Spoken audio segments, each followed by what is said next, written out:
প্রিয় দর্শক, আজ আমি এসেছি বাংলার এক চিরচেনা জনপদে, যেখানে সময়ের সাথে পাল্লা দিয়ে পাল্টে যায় প্রকৃতির রূপ। কখনো ভাটির টানে নদ নদী যখন শান্ত হয়ে যায়, চারদিকের মাঠঘাট জেগে ওঠে তার পলিমাখা শরীর নিয়ে। সেখানে মিশে থাকে এক শান্ত স্নিগ্ধ বিষণ্ণতা। জনপদে তখন জলের দাগ রেখে যাওয়া ধূসর পথ, আবার সেই একই প্রান্তর যখন জোয়ারের রূপালী জলে কানায় কানায় ভরে ওঠে। প্রকৃতি যেন নতুন করে প্রাণ ফিরে পায়। টয়টুম্বুর জলের উপর রোদের খেলা আর চারদিকের সজীবতা দেখে মনে হয় প্রকৃতি আজ তার সবটুকু সৌন্দর্য ঢেলে দিয়েছে এই বিলে। আজকের ভিডিওতে আমি আপনাদের দেখাবো জোয়ার ভাটার এই অদ্ভুত লুকোচুরি আর আমাদের গ্রামের মাঠঘাটের দুই রকমের মুগ্ধকর রূপ।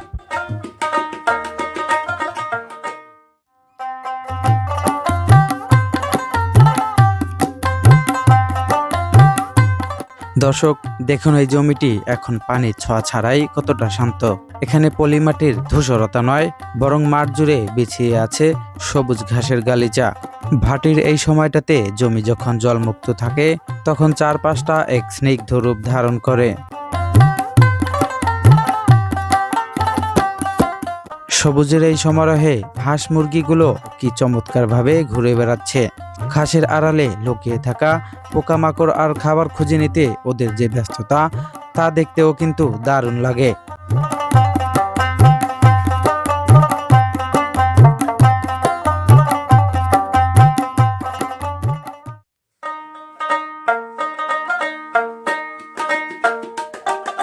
দর্শক দেখুন, গ্রামের বুক চিরে বয়ে যাওয়া এই সরু নালাগুলোর দিকে। ভাটির নিস্তব্ধতা ভেঙে সেখানে সবেমাত্র চঞ্চল জলের পদধ্বনি শোনা যাচ্ছে। জোয়ারের ঘোলা জল ধীরে ধীরে লোকালয়ে প্রবেশের পথ খুঁজে নিচ্ছে। সরু এই জলধারাগুলোই এখন পরম মমতায় তৃষ্ণার্ত মাঠের দিকে ধেয়ে যাচ্ছে। দেখতে দেখতেই এই শুষ্ক জমি, এই সবুজ ঘাস বন সবটুকু তলিয়ে যাবে রূপালী জলের নিচে। কিছু সময়ের মধ্যে এই নিস্তব্ধ মাঠ হয়ে উঠবে এক বিশাল জলরাশি, যেখানে প্রাণের স্পন্দন নতুন করে জেগে উঠবে।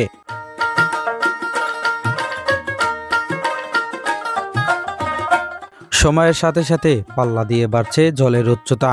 দেখুন কিভাবে প্রতিটি গাছের গোড়া ছুঁয়ে দিচ্ছে এই ধেয়ে আসা ঘোলাটে জলরাশি।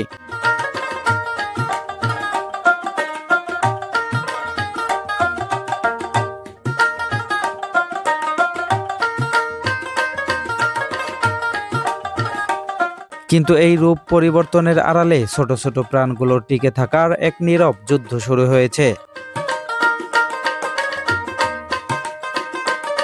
তাকিয়ে দেখুন এই ঘাসগুলোর দিকে। জল বাড়ার ভয়ে পিঁপড়েরা দল বেঁধে আশ্রয় নিচ্ছে উঁচুতে থাকা ঘাসের ডগায়। অন্যদিকে ক্ষুদ্র এই প্রাণগুলোর নিরাপদ আশ্রয়ের আকুতি। সব মিলিয়ে প্রকৃতির এক অদ্ভুত নাটকীয়তা এখানে ফুটে উঠেছে।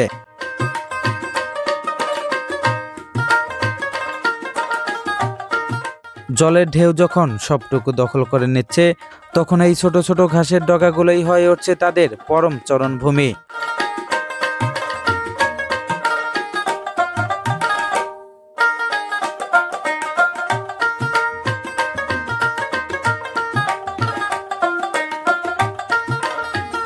তাকিয়ে দেখুন কি প্রচণ্ড গতিতে তেড়ে আসছে জোয়ারের এই জলরাশি। পানি এখন সরাসরি আছড়ে পড়ছে ধুধু মাঠের বুকে। মনে হচ্ছে যেন এক তৃষ্ণার্ত প্রকৃতি দীর্ঘ অপেক্ষার পর তার পরম পাওয়াকে আলিঙ্গন করে নিচ্ছে।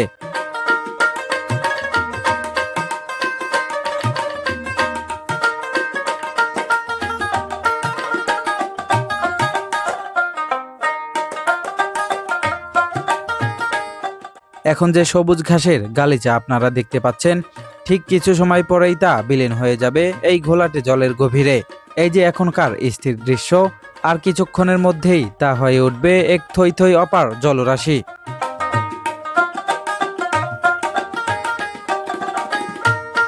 মাঠটা ভরে উঠতে থাকুক জলের মায়ায়। তার আগে চলুন এক পলক ঘুরে আসি আমাদের সেই ফেলে আসা সোনালী শৈশব থেকে। কি অপূর্ব সেই দৃশ্য!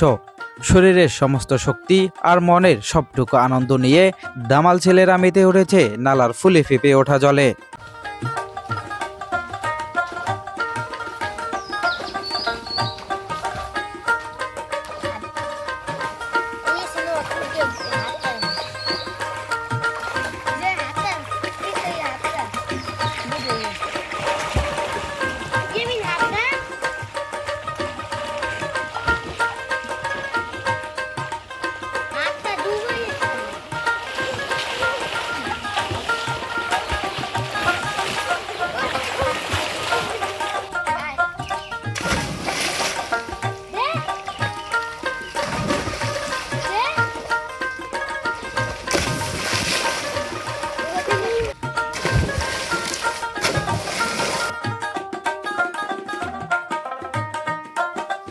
এই যে ঝাঁপ দেওয়া, এই যে অপরকে জড়িয়ে ধরে জলের গভীরে হারিয়ে যাওয়া, এই শুধু গোসল নয়, এ যেন এক শুদ্ধ আনন্দের উৎসব।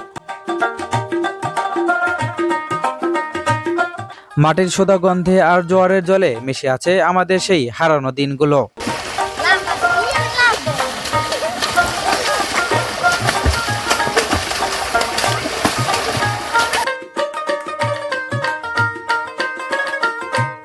প্রায় ঘন্টা দেড়েক পর ফিরে এসে বিশ্বাসই করতে পারছি না, যেখানে একটু আগে সবুজ ঘাস আর মাটির গন্ধ ছিল, এখন সেখানে কেবলই রূপালী জলের নাচন।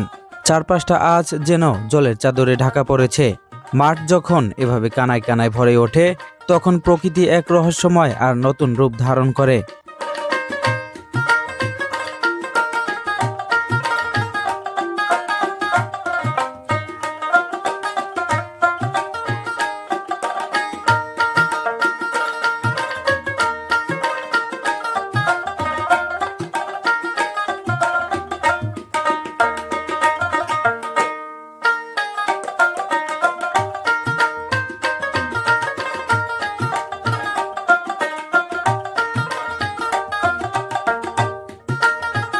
বিকেলের ম্লান আলো যখন এই স্থির জলরাশির উপর এসে পড়ে, তখন মনে হয় এক বিশাল আয়না বিছিয়ে রাখা হয়েছে লোকালয়ের মাঝে।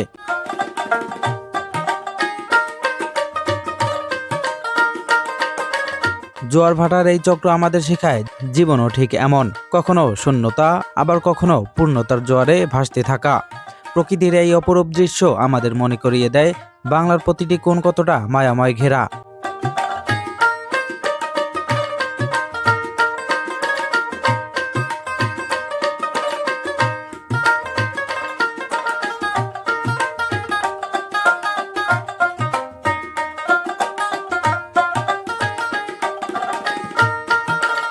প্রকৃতির এই শান্ত শীতল রূপের সামনে দাঁড়ালেই নিমেষেই যেন সব ক্লান্তি মুছে যায়। কিছুক্ষণ আগেই যা ছিল শুকনো মাঠ, এখন তা এক বিশাল জলরাশি। এই তো আমাদের গ্রাম, এই তো আমাদের চিরচেনা বাংলা, যেখানে প্রতিটি জোয়ার নিয়ে আসে নতুন প্রাণ, আর প্রতিটি ভাটি রেখে যায় আগামীর অপেক্ষা। জল আর মাটির এই লুকোচুরি চলতে থাকবে অনন্তকাল, আর আমরা এভাবেই প্রকৃতির এই মায়ার বাঁধনে বারবার ফিরে আসব। আজকের মতো বিদায় নিচ্ছি এই টইটুম্বুর মাঠ আর স্মৃতির নালায় ভেজা আমাদের গ্রাম থেকে। আপনাদের জন্য রইল অনেক ভালোবাসা। ভিডিওটি ভালো লাগলে পাশে থাকবেন। দেখা হবে খুব শীঘ্রই নতুন কোনো পথে। ততক্ষণ সবাই ভালো থাকুন, সুস্থ থাকুন। আল্লাহ হাফেজ।